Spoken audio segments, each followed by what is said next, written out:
اعوذ باللہ من الشیطان الرجیم، بسم اللہ الرحمن الرحیم۔ السلام علیکم محترم ناظرین، آج کا مسئلہ یہ ہے کہ شریعت نے غیر ضروری بالوں کو کتنے دنوں کے اندر اندر صاف کرنے کا حکم دیا ہے۔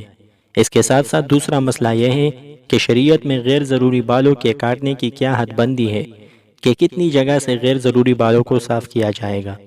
آج جو ہے ان دو مسئلوں کو بیان کیا جائے گا۔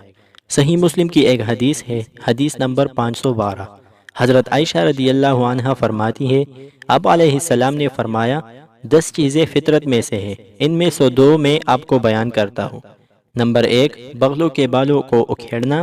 نمبر 2، زیر ناف بال صاف کرنا، یعنی بغلوں کے بالوں کو اکھیڑنا اور زیر ناف بالوں کو صاف کرنا۔ یہاں پر میں آپ کو یہ مسئلہ واضح کر دوں کہ سنت طریقے کے مطابق بغلوں کے بالوں کو اکھیڑنا ہے، نہ کہ کاٹنا ہے۔ لیکن اگر کوئی شخص ان بالوں کو کاٹتا ہے کسی استرے کے ذریعے یا کسی بلیڈ کے ذریعے یا کسی اور آلے کے ذریعے، تب بھی جائز ہے، یہ نہیں کہیں گے کہ اس کو گناہ ہوا ہے۔ لیکن افضل اور بہترین طریقہ یہ ہے کہ ان کو اکھیڑا جائے۔ دوسرا مسئلہ جو اصل مسئلہ ہے کہ زیر ناف بالوں کو کتنے دنوں کے اندر اندر کاٹا جائے گا۔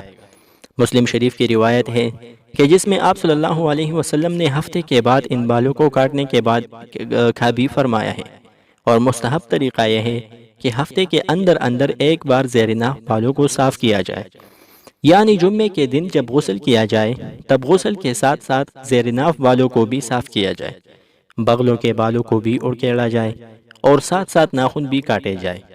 لیکن اگر کوئی ایک ہفتے کے اندر ان غیر ضروری بالوں کو صاف نہ کر سکے تو وہ 15 دن کے اندر صاف کر لے، اور اگر کوئی 15 دن کے اندر بھی صاف نہ کر سکے تو اس کی آخری حد جو نبی پاک صلی اللہ علیہ وسلم نے فرمائی ہے کہ ان بالوں کو 40 دن کے اندر اندر صاف کیا جائے۔ اسی طرح مسلم شریف کی ایک روایت ہے جس میں آپ صلی اللہ علیہ وسلم نے زیر ناف بال صاف کرنے کا، ناخن کاٹنے اور بغلوں کے بال اکھیڑنے کی حد بندی 40 دن رکھی ہوئی ہے کہ 40 دن کے اندر اندر یہ بال صاف کر دیے جائے۔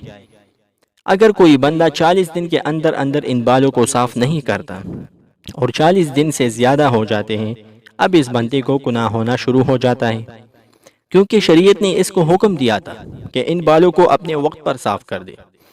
تو بہتر یہی ہے کہ ان غیر ضروری بالوں کو ہفتے کے اندر اندر صاف کر لے۔ اگر ہفتے کے اندر بھی نہ ہو تو لازمی اور ضروری طور پر 40 دن کے اندر اندر یہ کام مکمل کر دیا جائے۔ دوسرا مسئلہ یہ ہے کہ زیر ناف بال صاف کرنے کی حد کیا ہے، کتنی جگہ سے زیر ناف بالوں کو صاف کیا جائے۔ ہمارے ہاں مشہور یہ ہے کہ ناف کے نیچے سے ہی بالوں کو کاٹا جائے۔ کیونکہ کہا جاتا ہے زیر ناف بال صاف کیے جائیں۔ حالانکہ اصل بات یہ ہے کہ ناف کے نیچے سے بال صاف کرنا کوئی ضروری نہیں ہے، لیکن حقیقت میں اس کی حد یہ ہے کہ جہاں سے ہمارے پیٹ کا حصہ ختم ہو جاتا ہے، جہاں پہ ہمارے پیٹ کی جڑ ہوتی ہے، وہاں سے لے کر شرمگاہ تک ان بالوں کو صاف کیا جائے گا۔ یعنی اس کی ابتدا کرنے کی جو جگہ ہے وہ ہمارے پیٹ کا بل ہے۔ جب ہم بیٹھتے ہیں تو ہمارے پیٹ میں ایک بل آتا ہے، اس سے شروع کر کے شرمگاہ پر بھی جو بال آتے ہیں ان کو بھی صاف کیا جائے گا۔ خصیتین کے بالوں کو بھی صاف کیا جائے گا۔